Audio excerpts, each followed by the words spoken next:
नमस्कार। आप सबका यहाँ आने के लिए बहुत बहुत धन्यवाद। आपने हमारे लिए इस अभियान के लिए कुछ बहुत अच्छे शब्दों का प्रयोग किया, उसके लिए आपका तहे दिल से आभार भी व्यक्त करते हैं। हम इतने बड़े आदमी हैं नहीं जितना आप हमको बता रहे हैं। हम बिल्कुल साधारण परिवार के लड़के हैं, कोई इतना बड़ा काम किया नहीं है। हमारा परिचय जान लीजिए। मेरे दादा बैलगाड़ी चलाते थे, मजदूर थे, और हमारे बाबूजी यहाँ बिहार सरकार में डॉक्टर थे। ऊपर वाले की कृपा है, माता पिता का आशीर्वाद है, कुछ जीवन में हासिल कर लिए हैं। 10 वर्ष तक हमने संयुक्त राष्ट्र संघ में काम किया है। पहले भारत में, फिर अमेरिका में, उसके बाद अफ्रीका में हम काम करते थे। जिस परिचय से आप लोग हमको जानते हैं, चुनाव प्रबंधन, राजनीतिक रणनीतिकार वगैरह, उस काम को हमने 10 वर्ष किया है।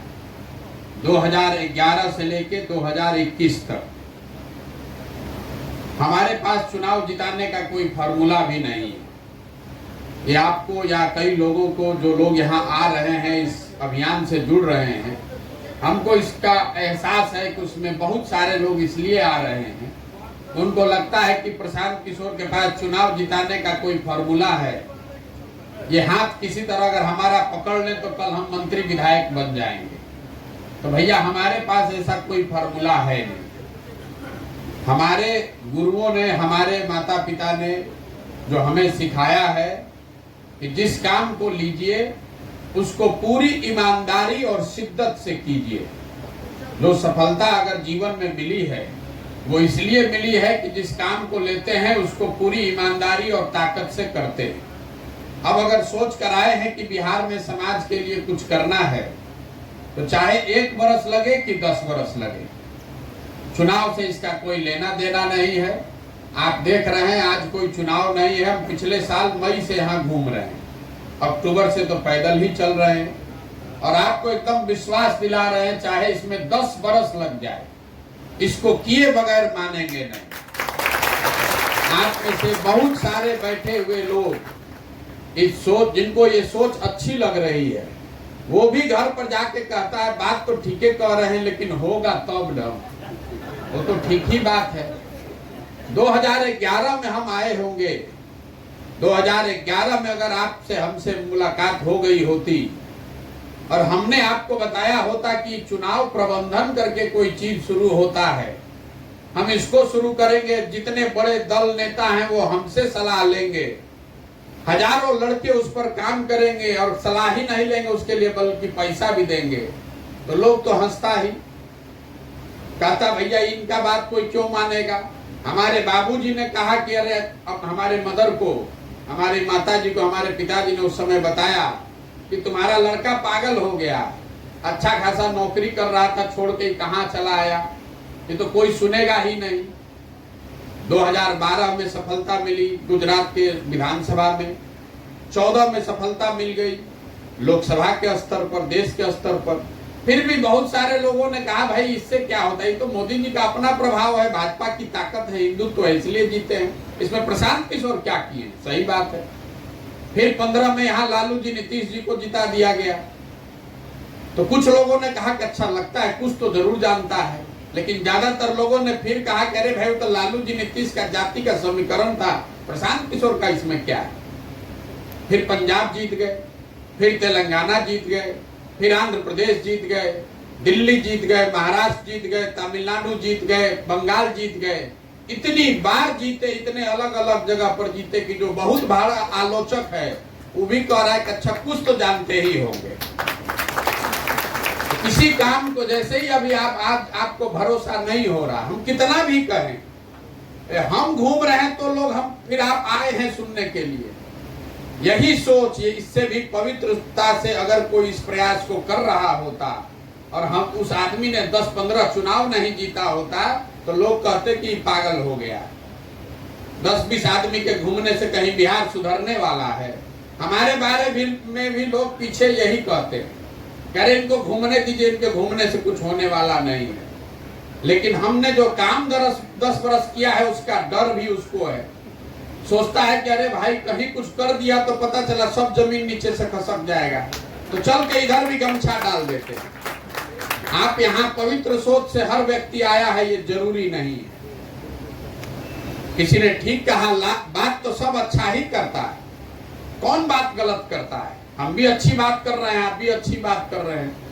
हम 3500 गांव में पैदल गए हैं, भाषण चाहे कुछ भी दे, एक सवाल हर जगह पूछते हैं कि भाई अपने अपने बच्चों के नाम पर जरा आप ये बताइए कि आपने अपने जीवन में कभी अपने बच्चों के पढ़ाई के लिए वोट दिया है? आज तक एक आदमी भी, चाहे आप प्रबुद्ध हैं, अगड़े हैं, पिछड़े हैं, समाजवादी हैं, कांग्रेसी हैं, भाजपाई हैं, किसी ने हाथ नहीं उठाया है कि भैया हमने अपने बच्चों के पढ़ाई के लिए वोट दिया है। लेकिन जिस किसी से भी बिहार में बात कीजिए, वो यही कहेगा कि भैया पढ़ाई का व्यवस्था सुधरना चाहिए। कैसे सुधरेगा भाई? आपको ये पूरा समय हम लोग, आप और हम इसमें लगाते हैं कि वोट किसको दिया जाए। हम जो समझाने का प्रयास कर रहे हैं कि लोकतंत्र में आप अपने वोट की ताकत को समझ ही नहीं रहे हैं। आप वोट किसको देते हैं इसका कोई महत्व ही नहीं है। वोट किस बात के लिए देते हैं, महत्व इस बात का है। ये प्रमाण है पूरे दुनिया में। अगर आप भारत में देखिएगा, इसी बिहार में जहां आप इतना परेशान हैं कि नेता काम नहीं कर रहा है, कोई सुन नहीं रहा है, कुछ हो नहीं रहा है, इसी बिहार में जिस चीज के लिए आपने हमने वोट दिया है, और हम सब प्रबुद्ध लोगों को भी कह रहे हैं, आपने हमने जिस चीज के लिए वोट दिया है वो काम थोड़ा कम या ज्यादा हर जगह हो रहा है। आपने हमने हिंदू बनकर राम मंदिर के लिए वोट दिया है, तो बिहार में फैक्ट्री लगे चाहे नहीं, स्कूल बने चाहे नहीं, अयोध्या में राम मंदिर बन रहा है। अगर बिहार की जनता ने घर घर से 5 किलो अनाज के लिए मोदी जी को वोट दिया, तो बिहार में चाहे जितना भी भ्रष्टाचार है, 1 किलो चोरी करके 4 किलो लोगों को अनाज मिल रहा है। अगर बिहार में की जनता ने नीतीश कुमार को बिजली के लिए वोट दिया, तो चाहे नीतीश जी के राज्य में बिहार कितना भी बदहाल हो, घर घर, इसी बदहाल बिहार में घर घर बिजली आई है। जिस चीज के लिए आप वोट देते हैं, वो लोकतंत्र की आपके वोट की ताकत है, उसको होना ही होना है। लेकिन बिहार में आप अपने बच्चों के पढ़ाई के लिए, रोजगार के लिए वोटे नहीं दे रहे। जब आप वो वोट देते नहीं हैं तो क्यों गाना गाते हैं? अभी समस्तीपुर में हम घूम रहे हैं, लोग कितना बता रहा है अपने आप इतिहास को। जिसका वर्तमान कमजोर हो, ज्यादा इतिहास की बात करता है कि हमारे बाबूजी के यहाँ हाथी बनता था, क्योंकि आपको अपना बताने के लिए कुछ नहीं है। हम आपको जरा जमीन पर ले आते हैं। समस्तीपुर बिहार का 17वां सबसे गरीब जिला है, क्योंकि आप अच्छी बात तो खूब जानते हैं। किसी ने कर्पूरी जी के नाम पर कसीदा कसा, किसी ने यहाँ के शिक्षाविदों की चर्चा की, आप यहाँ के बड़े धार्मिक, पौराणिक, सामाजिक जगहों की चर्चा कर रहे हैं। समस्तीपुर बिहार का 17वां सबसे गरीब जिला है। यहाँ प्रति व्यक्ति आय है 25,996 रुपया। याद रखिएगा इसको, 25,996 रुपया। बिहार का प्रति व्यक्ति आय है 35,000, और गरीब देश भारत में प्रति व्यक्ति आय है 1,35,000 रुपया। तो बिहार भारत के नजरिए से भी आप कहाँ खड़े हैं देख लीजिए। यहाँ से पलायन के मामले में देश का 18वां सबसे बुरा जिला है समस्तीपुर। सबसे ज्यादा जहां से पलायन होता है उसमें 18वां नंबर समस्तीपुर का है। बिहार में नहीं, पूरे देश में सबसे ज्यादा पलायन और गरीबी वाला ये डिस्ट्रिक्ट है। और यहाँ सारे आप बैठे हुए हैं, आपकी क्षमता, आपका अनुभव, आपकी विद्वता हमसे बहुत ज्यादा है। आपने वो सांसद चुना है जिसको आप देखते ही नहीं है। हर आदमी कहता है कि हम सांसद को देखबे नहीं किए, फिर पूछते हैं कि आपने वोट क्यों दिया, तो कहते हैं कि भैया वोट उनको थोड़े दिए थे, मोदी जी को दिए थे। तो मेरे भाई, जो हमने अभी आपको बताया, जिस चीज के लिए आप वोट दे रहे हैं वो आपको मिल रहा है। आपने अपने सांसद के लिए वोट नहीं दिया, आपने मोदी जी के लिए वोट दिया। तो चाहे आपको अपने सांसद का चेहरा देखने को मिले चाहे नहीं, मोदी जी का चेहरा व्हाट्सएप में, टीवी में, अखबार में दिन रात देखने को मिल रहा है कि नहीं मिल रहा है? तो जिसका चेहरा देखकर वोट दिए हैं तो उसका चेहरा देखिए और खुश होइए। हर आदमी की ये आदत हो गई है नेता को दोष देने के लिए। सब लोग कह रहे हैं बिहार में नेता खराब है, चोर है। हम तो पूरा देश में काम किए हैं, शायद ही कोई बड़ा नेता और दल है जिससे हम न मिले हो, बात न किए हो, जिसके साथ काम नहीं किया है। दूसरे राज्यों में भी नेता हरिश्चंद्र नहीं है, लेकिन जितनी गरीबी, जितनी बदहाली, पिछड़ापन बिहार में है, इतनी दुर्दशा कहीं देश में नहीं है। कहीं न कहीं बिहार के लोगों को, हमको, आपको ये सोचने की जरूरत है कि गलती हम में, आप में है। आप जब तक वो नहीं सुधारेंगे तो प्रशांत किशोर आ जाए कि मोदी आ जाए, लालू जी आ जाए कि नीतीश आ जाए, ये सुधरने वाला नहीं है। उसी मोदी के राज में बंगलोर भी है, उसी मोदी जी के राज में गुजरात भी है, और उसी मोदी जी के राज में समस्तीपुर भी है। आपके लोटा में जितना बड़ा लोटा होगा उतना ही ना पानी उठाइएगा। आपने, पासवान जी ने रामायण की चर्चा की है, तो उसमें तो ये कहा गया है कि आपकी पात्रता कितनी है। समंदर में पानी तो बहुत है, लेकिन जितना बड़ा लोटा होगा वही तो उठा पाइएगा। हम लोगों ने अपनी पात्रता को खत्म कर दिया है। आप और हम ये चर्चा करते हैं कि बिहार इतना गरीब और पिछड़ा क्यों है। आपको जिसको भी खड़ा करेंगे, कोई लालू जी को दोष देगा, कोई नीतीश जी को, कोई कांग्रेस को, कोई मोदी जी को। हम आपको बता रहे हैं, आप चाहे जितने प्रबुद्ध हैं, आप इस बात को कहीं नहीं चर्चा में सुने होंगे। बिहार इतना गरीब इसलिए है कि अगर बिहार की विकास यात्रा को आप समझना चाहते हैं तो आपको पता चलेगा कि 50 के दशक में बिहार देश के 10 सबसे अग्रणी राज्यों में था। 50 के दशक में तमिलनाडु और बिहार बराबर के राज्य थे। आज तमिलनाडु में बिहार के मुकाबले प्रति व्यक्ति आय 7 गुना ज्यादा है। तो वहां से हम लोग लुढ़कते लुढ़कते 28 पर कैसे आ गए? ये किसी एक दल और एक पार्टी ने नहीं किया है। आप बिहार के विकास के मानकों को देखेंगे तो आपको पता चलेगा कि 1965 के बाद हर साल बिहार किसी न किसी मानक पर दूसरे राज्यों के मुकाबले पिछड़ रहा है। चूंकि लोगों की याददाश्त ही 15-20 साल, 30 साल से ज्यादा की नहीं है, तो आपको लगता है कि लालू जी आए तो सब बर्बाद हो गया। तो आपसे प्रश्न पूछ रहे हैं कि अगर लालू जी के आने के बाद ही सब खराब हुआ तो 1990 में तो बिहार ठीक होना चाहिए था। लालू जी तो 1990 में बने। 1990 में भी बिहार देश का सबसे गरीब और पिछड़ा राज्य था। तो कुछ हुआ ऐसा 1965 और 90 के बीच में, जिससे हम लोग ऊपर 5 से लुढ़कते लुढ़कते नीचे के 5 में आ गए। वो क्या हुआ वो आपको ये बता रहे हैं। वो आप यहाँ दैनिक जागरण, हिंदुस्तान में नहीं सुनिएगा, कोई नेता उसकी चर्चा नहीं करता है। 1965 के बाद 65 से 90 के बीच में 25 साल में बिहार में 23 अलग अलग मुख्यमंत्री बने हैं। ये राजनीतिक अस्थिरता का दौर रहा बिहार में। जब आप में से जितने राजनीतिक लोग हैं, आप भी 5 गो से ज्यादा मुख्यमंत्री का नाम नहीं बता पाइएगा। आप समस्तीपुर के हैं तो कर्पूरी ठाकुर का नाम लीजिएगा, कोई दरोगा प्रसाद का नाम लेगा, कोई महान माया बाबू का नाम लेगा, कोई जगन्नाथ मिश्रा बोलेगा, कोई बिंदेश्वरी दुबे, सतेंद्र बाबू का नाम लेगा, लेकिन कोई यहाँ ऐसा आदमी नहीं जो कि 25 मुख्यमंत्री का नाम बता दे। तो जब दूसरे राज्य आगे बढ़ रहे थे तो बिहार की जनता राजनीतिक अस्थिरता जो आपने, हमने यहाँ बनाया, कोई 2 दिन, कोई 6 दिन के लिए मुख्यमंत्री बना, कोई 2 महीना के लिए, कोई 6 महीना के लिए, आप दूसरे राज्यों के मुकाबले पिछड़ते चले गए। 90 आते आते आप सबसे गरीब और पिछड़े बन गए। 90 में राजनीतिक स्थिरता लौटी तो लालू जी के फॉर्म में लौटी। लालू जी ने कहा कि आर्थिक विकास नहीं चाहिए, सामाजिक न्याय करेंगे। और जो लोग भी यहाँ बैठे हैं, आपको ये मानने में तकलीफ नहीं होनी चाहिए कि लालू जी के राज में कम से कम शुरुआती सालों में सामाजिक तौर पर जो गरीब और पिछड़ा आदमी था उसको जरूर बल मिला, उसको आवाज मिली। ये मानने में कोई दिक्कत नहीं है और इस बात के लिए लालू जी का सम्मान भी होना चाहिए। लेकिन ये अलग बात है कि 2-4-5 बरस के बाद उन्हीं के राज को लोगों ने जंगल राज भी कहा, अपराधियों का बोलबाला हो गया, सब कुछ ध्वस्त हो गया। उसके बाद 17-18 साल से नीतीश कुमार बैठे हैं। इनके कालखंड को भी आप 2 भाग में सीधे तौर पर बांट सकते हैं। एक नीतीश कुमार जो 2005 से 2012-13 तक रहे, उस दौर में बिहार सुधरता हुआ हर व्यक्ति को दिखा, हर व्यक्ति को लगा कि अब बिहार सुधरने लगा। लेकिन 12-13 के बाद फिर वही राजनीतिक अस्थिरता, इसका कितना असर है ये आपको दिखाता हूं, अभी आपको बता रहा हूं।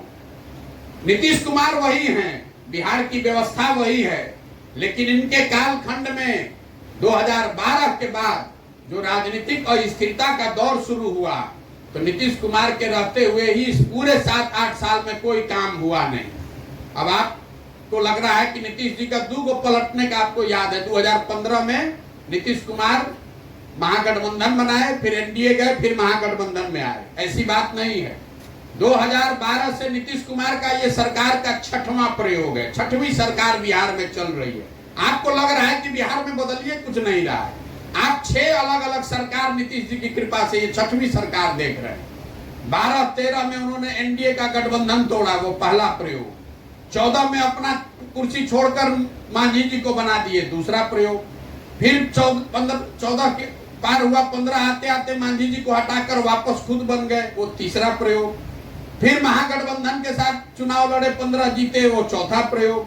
फिर महागठबंधन छोड़कर एनडीए चले गए, फिर वो 5वां प्रयोग। और फिर एनडीए को छोड़कर अब महागठबंधन में चले आए। मैं आपको ये क्यों गिनवा रहा हूं?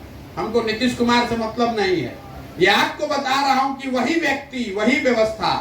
लेकिन जब राजनीतिक अस्थिरता आ जाती है तो मुख्यमंत्री रहते हुए उस आदमी की ये चिंता नहीं है कि विकास हो कि नहीं। वो तो 24 घंटा आदमी इसी में लगा हुआ है कि हमारी सरकार कैसे बने, कैसे बचे, हमको कोई उलाटे नहीं, हमको कोई पलाटे नहीं। यही दौर चला 65 से 90 के बीच में, जिसने बिहार की रीढ़ को तोड़ा, विकास की रीढ़ को। और वही दौर अभी हम लोग पिछले 2012 के बाद से देख रहे हैं। यही वजह है कि बिहार सबसे गरीब और पिछड़ा राज्य है। अब आप ये पूछेगा कि इतनी गरीबी और ये राजनीतिक पहलू के बाद मूलभूत क्या करने से ये सुधरेगा, तो अगर क्या करने से ये सुधरेगा ये आप समझना चाहते हैं तो विद्वानों ने जो बताया, दुनिया भर के जितने विद्वान हैं, जितने समाज का, देश का, राज्य का विकास हुआ है, लोगों ने बताया है कि कोई भी व्यक्ति, कोई भी समाज, कोई भी राज्य, देश, 3 ही रास्ता है उसके आगे बढ़ने का। एक रास्ता है पढ़ाई। अगर समाज पढ़ लिख जाए, आपके बाल बच्चे पढ़ लिख जाएं, तो उसका जीवन, उस आपके परिवार का, समाज का सुधर सकता है। दूसरा रास्ता है जमीन। अगर आपके पास खेती योग्य जमीन हो तो खेती किसानी करके भी आप अपनी गरीबी से निकल सकते हैं, समाज अपने आप को आगे बढ़ा सकता है। और तीसरा रास्ता है पूंजी, पैसा। अगर आप पढ़े लिखे नहीं हैं, आपके पास जमीन भी नहीं है, लेकिन आपके पास पूंजी हो, अपना या बैंक के द्वारा दिया हुआ, तो आप कोई रोजी रोजगार, बिजनेस करके भी अपना जीवन सुधार सकते हैं। चौथा कोई रास्ता ही नहीं है। बिहार को अगर आप गंभीरता से देखिएगा तो आपको पता चलेगा कि 2/3 बिहार के लोगों के पास ये तीनों में तीनों चीज का दरवाजा बंद है। पढ़ाई की सुविधा यहाँ है ही नहीं। जितने गरीब के बच्चे हैं वो सरकारी स्कूल में जा रहे हैं, स्कूलों को खिचड़ी बांटने का सेंटर बना दिया गया है। बिहार में शिक्षा व्यवस्था कभी बहुत मजबूत नहीं थी। हम भी बिहार के सरकारी स्कूल से पढ़े, यहीं से पढ़कर निकले। लेकिन पहले प्रखंड के स्तर पर, जिला के स्तर पर 2 गो, 4 गो, 5 गो ऐसा स्कूल हमेशा था जिसमें पढ़कर आप आगे बढ़ सकते थे। जिला में, प्रमंडल में 1-2 कॉलेज ऐसा था जहां आपका नाम लिखा गया तो आपका लड़का आगे बढ़ सकता है। ये अभी जो नीतीश कुमार के राज में जो समता मूलक शिक्षा नीति बनाने का प्रयास किया गया, जिसमें हर गांव में स्कूल खोल दिया जाए, हर गांव में शिक्षक बना दिया जाए, इसकी वजह से हुआ ये कि जहां स्कूल है वहां शिक्षक नहीं है, जहां शिक्षक है वहां स्कूल नहीं है, जहां दोनों है वहां पढ़ाई नहीं, जहां दोनों है वहां बच्चे नहीं है, और कई जगह पर तो तीनों है वहां पढ़ाई नहीं। आपको घर में आप बैठते, आप दिन रात यही चर्चा करते हैं कि जो शिक्षक है इसकी गुणवत्ता खराब है, इसलिए शिक्षा व्यवस्था ध्वस्त हो गई। ये बात सही नहीं है। मान लीजिए कि स्कूल में नियोजित शिक्षक है, इसलिए वो नहीं पढ़ा रहा है, खराब हो गया। पटना साइंस कॉलेज में कौन नियोजित शिक्षक है? पटना कॉलेज में कौन नियोजित शिक्षक है? वहां पर तो नियमित प्रोफेसर्स हैं। आपके लंगट सिंह कॉलेज क्यों खराब हो गया? सीएम साइंस कॉलेज क्यों खराब हो गया? एमएस कॉलेज क्यों खराब हो गया? क्योंकि सरकार की प्राथमिकता में शिक्षा है ही नहीं। तो जब आपके बच्चे पढ़ ही नहीं रहे हैं, और आपके बच्चे मतलब जो प्रबुद्ध पैसे वाले हैं उनको भी मैं कह रहा हूं, आपके बच्चे प्राइवेट में बहुत लोग पढ़ा रहे हैं। अरे भैया, स्कूल आप भले प्राइवेट में पढ़ा दीजिएगा, कॉलेज कहां से लाइएगा? कॉलेज तो सरकारी ही जाना पड़ेगा। और अगर आपके पास बहुत पैसा है तो आप कॉलेज भी प्राइवेट पढ़ाइएगा। तो ऐसे कितने लोग हैं, 100 में इक्का दुक्का आदमी है जो कि कॉलेज में भी 1-2 लाख फीस देकर अपने बच्चों को पढ़ा सकता है। तो यहाँ पढ़ने की व्यवस्था नहीं है। दूसरी बात, हमने आपको बताया पढ़ाई नहीं है तो जमीन से हम लोग क्यों नहीं सुधरे। पंजाब जैसा राज्य खेती करके आगे बढ़ा है, तो यहाँ पर वो दशा क्यों है? वो इसलिए कि समाजवाद की जिस जमीन पर आप बैठे हैं, 75 साल से यहाँ गरीब के नाम पर, समाजवाद के नाम पर राजनीति हुआ, लेकिन भूमि सुधार को लेकर यहाँ पर कोई प्रयास नहीं किया गया। नतीजा ये हुआ कि पूरे बिहार में 60% लोग ऐसे हैं जिनके पास जमीन है ही नहीं।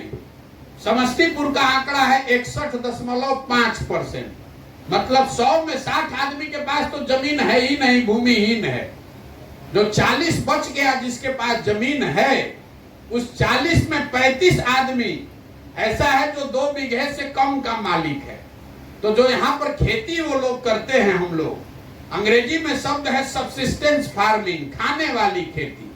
यहाँ खेती कमाने वाली नहीं है, खाने वाली खेती है।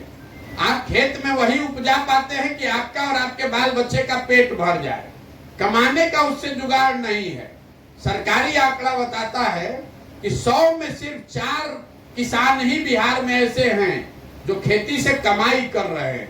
बाकी लोग खेत से अनाज उपजा कर पेट भर रहे हैं या खेत में मजदूर है। तो आपके पास पढ़ाई है नहीं, खेती से कमाई का जरिया है नहीं, तो तीसरा एक ही रास्ता बचा। अगर आपके पास पैसा पूंजी होता तो कोई रोजी रोजगार करके इसको सुधार सकते थे। वो क्यों नहीं हो रहा है? वो इसलिए नहीं हो रहा है कि बिहार में, जैसा मैंने आपको बताया, लोग इतने गरीब हैं, 100 में 80 आदमी तो दिन का 100 रुपया भी नहीं कमा रहा है। तो इस महंगाई के जमाना में 100 रुपया भी अगर आप नहीं कमाते हैं तो खाइएगा क्या, बचाइएगा क्या, पूंजी कहां से लाइएगा? पूंजी का दूसरा स्रोत है बैंक। ये बात आपको याद रखनी चाहिए, समझना चाहिए। यहाँ चैम्बर ऑफ कॉमर्स के लोग बैठे हुए हैं। बिहार में जो पूंजी समाज में आता है वो कहां से आता है? या तो आप खुद की आपकी कमाई हो, बचत हो, या फिर बैंक आपको ऋण दे काम करने के लिए। इस चीज को देखने के लिए एक रेशियो यूज किया जाता है जिसका नाम है CD ratio, credit deposit ratio. मतलब आपने बैंकों में कितना रुपया जमा किया और उसके बदले में बैंकों ने समाज को कितना पैसा ऋण के तौर पर दिया। बिहार में ये सीडी रेशियो है 40%। मतलब जितना पैसा भी, बाहर का पैसा छोड़ दीजिए, दिन रात हम लोग यही बात करते हैं, कोई बाहर से आके उद्योग लगाता। इस बात को आप समझिए, जितना पैसा हमने बिहार के लोगों ने बैंक में रखा, उसका 40% पैसा ही बैंकों ने बिहार के लोगों को ऋण दिया, 60% पैसा यहाँ से दूसरे राज्यों में भेज दिया। और ये बैंकों की स्वायत्तता नहीं है, संवैधानिक तौर पर 70% पैसा बैंक को वहीं पर ऋण में देना है जहां से वो पैसा लिया गया है। इसका असर क्या हुआ? पिछले फाइनेंशियल ईयर में, पिछले वित्तीय वर्ष में बिहार की गरीब जनता ने, आपने, हमने बैंकों में जमा किया 4,21,000 करोड़ रुपया। आरबीआई का आंकड़ा है, याद रखिएगा। पिछले वर्ष इसी बिहार की गरीब जनता ने बैंकों में जमा किया 4,21,000 करोड़ रुपया। तो अगर 70% बैंकों ने ऋण दिया होता तो आपको, बिहार के समाज को 2,80,000 करोड़ रुपया मिलना चाहिए था ऋण के तौर पर। दुकान चलाने के लिए, घर बनाने के लिए, रोजगार करने के लिए, गाड़ी खरीदने के लिए। बैंकों ने दिया कितना? 1,61,000 करोड़। बाकी पैसा कहां गया? बाकी पैसा बैंकों ने यहां से उठाकर उन राज्यों में भेज दिया जिन राज्यों में उद्योग लग रहे हैं। तमिलनाडु में, गुजरात में, कर्नाटक में, तेलंगाना में सीडी रेशियो है 105, 95, 90, 97। मतलब वहां के लोग अगर 100 रुपया आंध्रा के लोग जमा कर रहे हैं बैंक में, तो बैंक 107 रुपया ऋण दे रहा है। इसका असर अगर आपको समझना है, जिनको नंबर समझ में आता है, तो लालू जी 1990 में जब बने मुख्यमंत्री, तब से लेकर पिछले साल तक बैंकों ने बिहार के लोगों का, दूसरे का नहीं, आपका, हमारा 26 लाख करोड़ रुपया, आरबीआई का आंकड़ा है, 26 लाख करोड़ रुपया बिहार से बाहर ले जाकर लोन पर दे दिया। तो आपके पास पैसा पूंजी है नहीं, खेती है नहीं, और आप जो पैसा 2-4 रुपया बचा रहे हैं वो बैंक वाला दूसरे जगह जाकर ऋण दे रहा है, तो आप यहाँ से निकलिएगा कैसे गरीबी से। इसीलिए आप देखते हैं यहाँ पीढ़ी दर पीढ़ी जो मजदूर है, मजदूर का लड़का मजदूर है, किसान का लड़का वही किसानी मजदूरी कर रहा है। इक्का दुक्का किसी का लॉटरी लगा, किसी को नौकरी मिल गई, कोई बिजनेस व्यापार सही गलत करके आगे बढ़ जाए, लेकिन ज्यादातर समाज के लोग बाहर गरीबी से नहीं निकल पा रहे। जब तक इन 3 विषयों को नहीं समझा जाएगा, जब तक बिहार में पढ़ाई की व्यवस्था नहीं होगी, जब तक यहाँ खेती को लाभदायक कमाई वाला नहीं बनाया जाएगा, और जब तक घर घर लोगों को बैंकों के जरिए ऋण उपलब्ध कराकर पूंजी नहीं दिया जाएगा, तब तक यहाँ से गरीबी नहीं दूर हो सकती है। आप जिसको चुनना है चुन दीजिए, जिसको वोट देना है दे लीजिए, सुधरने वाला नहीं है। भैंस पालना है उसके लिए आपको कौन सा ज्ञान चाहिए? अगर आपके पास पैसा होता 5 को भैंस रखते, लेकिन आपके पास पैसा ही नहीं तो भैंस कैसे रखिएगा? आप मुर्गी फार्म खोल सकते हैं, आप गाड़ी चलवा सकते हैं, आप रेडीमेड का दुकान खोल सकते हैं, पैसे नहीं है। बैंक में जाइएगा पैसा मांगने, वो देगा ही नहीं। बिहार उस एरा में जी रहा है जहां ऋण मिलना अपने आप में बहुत बड़ा प्रिविलेज है। आप घर के लिए लोन लेने जाते हैं, यहाँ से बैठे बैठे नोएडा में घर खरीदना है तो लोन मिल जाएगा, समस्तीपुर में घर बनाना है तो पैसा नहीं मिलेगा, 20,000 रुपया आप घूस देते हैं। और दिल्ली में, बॉम्बे में आप देख रहे हैं बैंक वाला प्रचार करता है कि हमसे आकर लोन लीजिए, कि हमसे आकर लोन लीजिए। तो आपके पास पूंजी नहीं है, आपके पास पढ़ाई नहीं है, आपके पास जमीन से कमाने का जरिया नहीं है, तो आप कैसे सुधरिएगा? आपको जिसको वोट देना है दीजिए, ये सुधर नहीं सकता है। इसका रास्ता बस एकमात्र यही है कि बिहार की जनता इस बात को समझे और एक बार जीवन में संकल्प ले कि भैया हम लोगों ने देश के नाम पर वोट दे दिया, जाति के नाम पर वोट दे दिया, धर्म के नाम पर वोट दे दिया।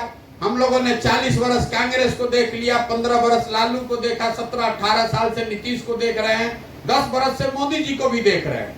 अब समय आ गया है कि एक बार बिहार की जनता सब चीज को छोड़कर अपने बच्चों के लिए अपना वोट करे।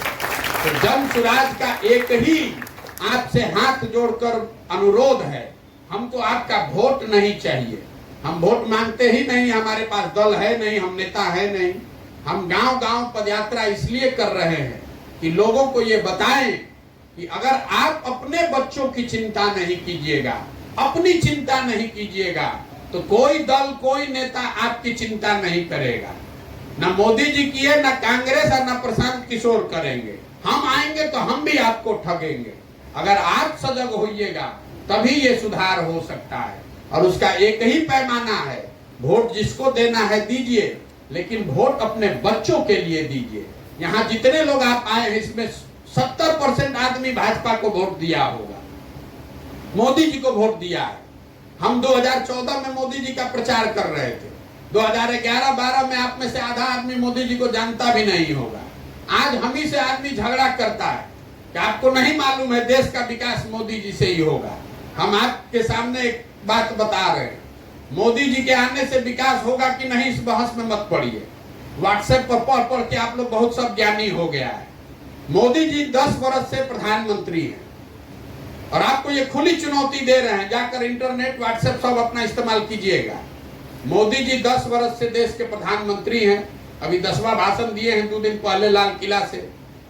मोदी जी के आने से बिहार का विकास हुआ कि नहीं, यहाँ के लोगों को फायदा हुआ कि नहीं, ये सब बहस में मत पड़िए।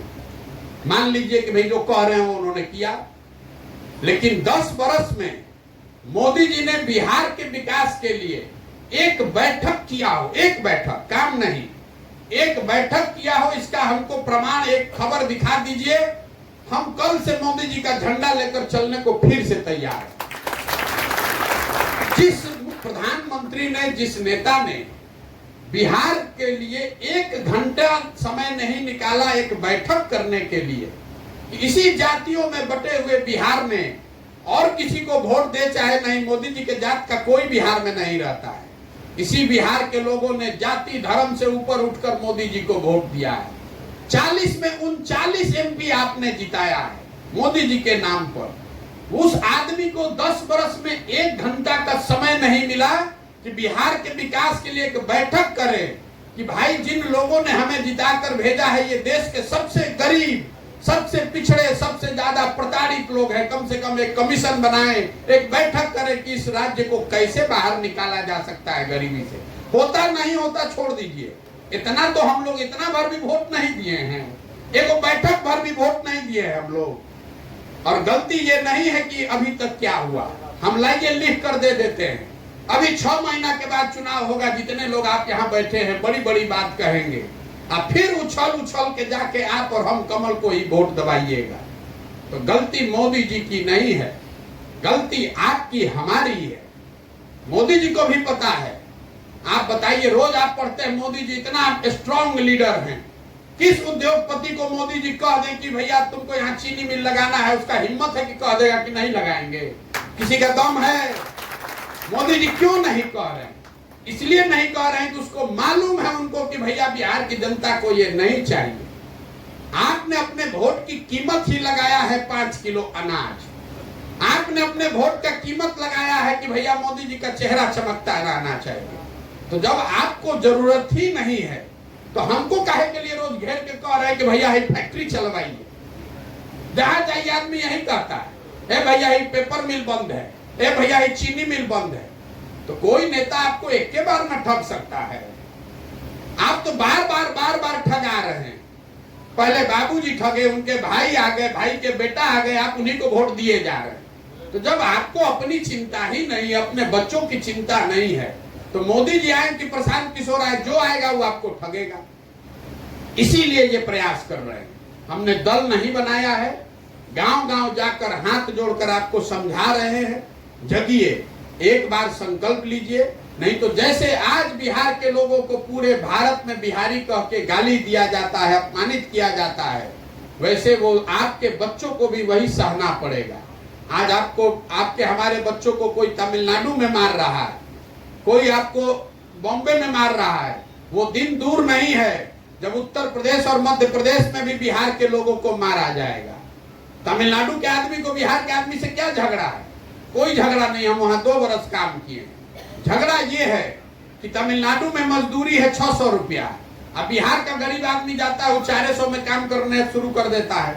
तो वहां का आदमी कह रहा है भैया तो आके सब हम लोग को भी बर्बाद कर देगा, ये सब मार के भगाओ।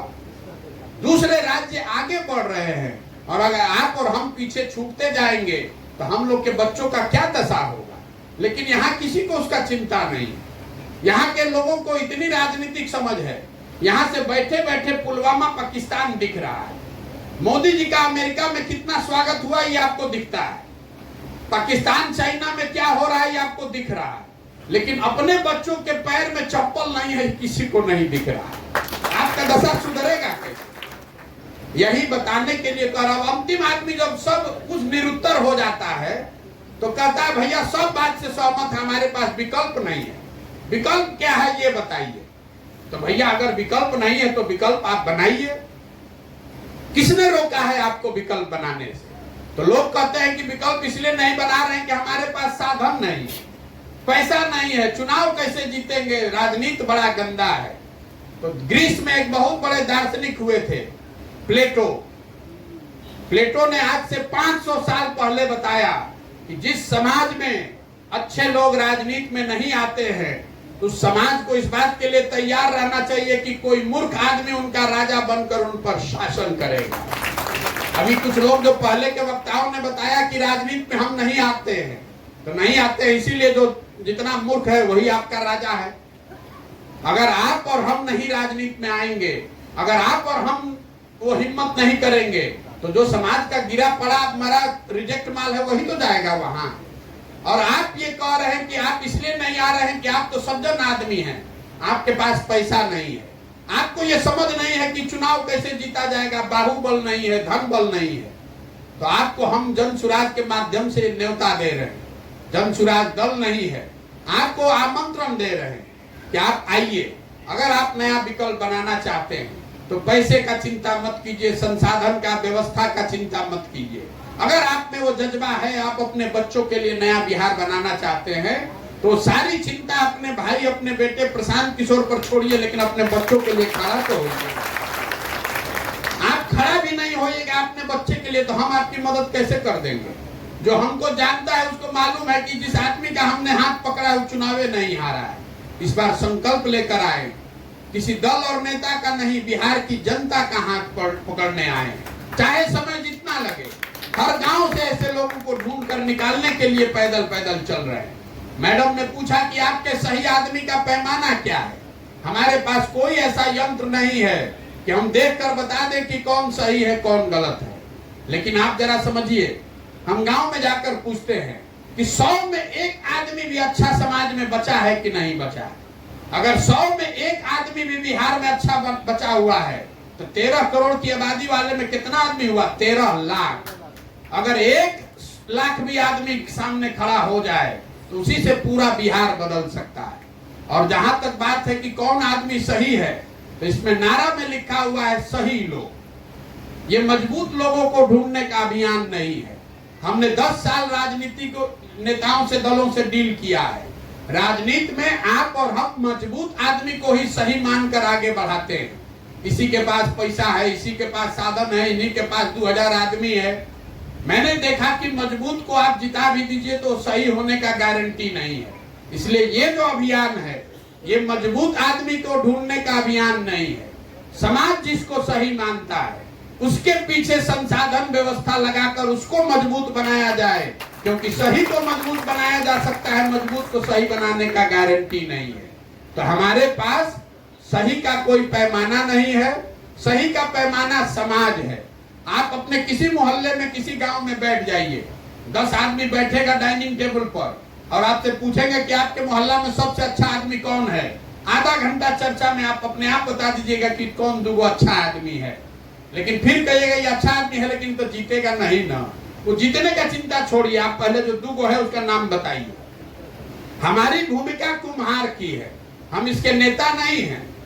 कुम्हार जो घड़ा बनता है वो तो मिट्टी और चाक से बनता है। कुम्हार का तो ये काम है कि वो मिट्टी और चाक को थोड़ा सा सहारा दे ताकि घड़ा बन जाए। बिहार के गांव गांव से अगर सही लोगों को निकाल लिया जाए, उनको ये भरोसा दिला दिया जाए कि आप आइए, पैसे, संसाधन, जाति, चुनाव की चिंता जनसुराज आपकी करेगा, तो आप जीतिएगा अपनी ताकत से। थोड़ा सा आपको सहारा देंगे तो अपने आप खड़ा हो जाइएगा। इसी के लिए गांव गांव जा रहे हैं। और अभी तक का जो मेरा अनुभव है, कोई ऐसा आदमी नहीं है जो कि आकर सामने से न कह रहा हो कि नहीं भाई प्रयास तो आप अच्छा कर रहे हैं। तो खाली कहने से नहीं होगा, आपको लगना पड़ेगा। खाली हमारे चलने से नहीं होगा। आप 500 रुपया लेकर और मुर्गा भात खाकर वोट देते रहिएगा तो प्रशांत किशोर इसको नहीं सुधार सकते हैं। आपको भी वो जिम्मेवारी समझनी पड़ेगी। एक अंतिम बात, चूंकि लोकसभा का चुनाव अभी सामने आएगा, आप में से बहुत सारे लोग कहेंगे हम तो इससे जनसुराज से जुड़े हुए हैं, बहुत कन्विंस हैं, लेकिन अभी तो देश को मजबूत करना है। जिसके भी मन में ये बात है कि देश के मजबूत करने के लिए वोट देना है, तो आपको बता रहे हैं, अगर आपके बच्चे मजबूत नहीं हैं, अगर बिहार के सारे बच्चे अनपढ़ हैं, अगर बिहार के सारे बच्चे बेरोजगार मजदूर हैं, तो उससे देश मजबूत नहीं होता है, उससे देश कमजोर होता है। अगर आप ये बहाना मत बनाइए वोट देने का, सीधा कहिए कि नहीं हमको भाजपा को देना है। ये झूठ मूठ कहिए, मत कहिए कि हम तो देश मजबूत करने के लिए वोट दे रहे हैं। जो समाज, जो लोग अपने बच्चों को नहीं मजबूत बना सकते, हम देश को क्या मजबूत बनाइएगा। देश को मजबूत मत बनाइए। देश मजबूत तब होगा जब आप अपने बच्चों को मजबूत बनाएंगे। जब बिहार को हम लोग बेहतर बनाएंगे, उससे देश मजबूत होगा। तो एक बार आपसे हाथ जोड़कर यही आग्रह कर रहे हैं, जो करना है कीजिए, जिसको वोट देना है दीजिए, लेकिन अपने बच्चों का चेहरा देखिए, अपने बच्चों के लिए वोट दीजिए। नहीं दीजिएगा तो नेताओं के चेहरा और नेताओं के बच्चों का भला होगा, आपके बच्चों का भला कभी नहीं होने वाला है। समझ में आए तो इससे जुड़िए, और न समझ में आए तो जैसे चल रहा है तो चलिए रहा है। व्हाट्सएप पर आप मोदी जी को बढ़ाइए रहे हैं, और जात के आधार पर यहाँ लालू नीतीश 35 साल से राज कर ही रहे हैं। हमारे आपके आने से भी नहीं सुधरेगा। जब तक समाज नहीं सुधरेगा, जब तक हर गांव में लोगों में वो चेतना नहीं जगेगी, तब तक बिहार नहीं सुधर सकता है। आप में से बहुत आदमी भी कहेगा कि सब बात बताई, समझे में नहीं आया कि वोट किसको दिए। और वोट किसको देना है तो पता नहीं चलेगा तो बिहार सुधरेगा कैसे। तो आपको गांधी जी का चित्र नहीं लगा है, उनकी बात बता देता हूँ। गांधी जी ने आपके हमारे पूर्वजों से वोट लेकर देश को आजाद नहीं किया। गांधी जी ने समाज को जगाया। एक बार समाज जग जाए तो आप में वो ताकत है। आप वो में ताकत है कि जिसको चाहिएगा बनाइएगा, जो चाहिएगा वो आप कर सकते हैं। तो ये अभियान चुनाव लड़ने लड़ाने का नहीं है, समाज को जगाने का, समझाने का है। गांधी जी आगे आगे चले, पीछे से पूरा समाज चला तो देश आजाद हुआ। अब हम लोग प्रयास ये कर रहे हैं कि बिहार का समाज जगे। आप जगिए, एक बार संकल्प लीजिए कि अपने पूर्वजों की इस भूमि को, जिसका इतना सम्मान, इतना जिसका गौरवशाली इतिहास है, जिसकी अभी आप चर्चा कर रहे थे, वो फिर से पुनर्जीवित हो। उसके लिए जरूरी है कि आप अपनी चेतना को पुनर्जीवित कीजिए। खाली बात करते रहने से नहीं होगा, नहीं तो पूरा बिहार शराब माफिया और बालू माफिया का केंद्र बन जाएगा। यहाँ ना पढ़ाई होगा, ना रोजगार होगा। यहाँ दो ही उद्योग चल रहा है, शराब माफिया और बालू माफिया। दूसरा कोई उद्योग नहीं है, सब उद्योग बंद। यहाँ कोई पढ़ाई नहीं है, एक के पढ़ाई है, लूटो मारो काटो, यही चीज है। कि हम लोग की आने वाली पीढ़ी बर्बाद हो जाएगी। जिन लोगों को लग रहा है कि आप कुछ भी कर लीजिए, सुधार नहीं सकते हैं, तो हम आपको ये बता रहे हैं कि भैया किसी न किसी को तो प्रयास करना पड़ेगा। और अगर हमारे जैसे किसी आदमी की हिम्मत नहीं पड़ेगी तो इस राज्य में किस बच्चे की, किस युवा की हिम्मत होगी प्रयास करने की। हम अपना काम कर रहे हैं और ये समझ कर रहे हैं कि इस मिट्टी का कर्ज है, हमें इसको करना चाहिए। अगर आपको ठीक लगे तो आप भी जगिए, और न ठीक लगे तो जहां है जिसका झंडा ढो रहे हैं ढोते रहिए। लेकिन आगे ये दोष मत दीजिएगा कि भैया विकल्प नहीं था। आपके पास विकल्प बनाने का अवसर है। तमिलनाडु को तमिलनाडु के लोगों ने बनाया है, पंजाब को, महाराष्ट्र को वहां के लोगों ने बनाया है। अगर बिहार को सुधारना है तो बिहार के लोगों को भी खड़ा होना पड़ेगा। और नहीं होइएगा तो जैसे चल रहा है वैसे चलते रहने दीजिए। जितना भी भाषण देना है दीजिए, उससे सुधरेगा नहीं।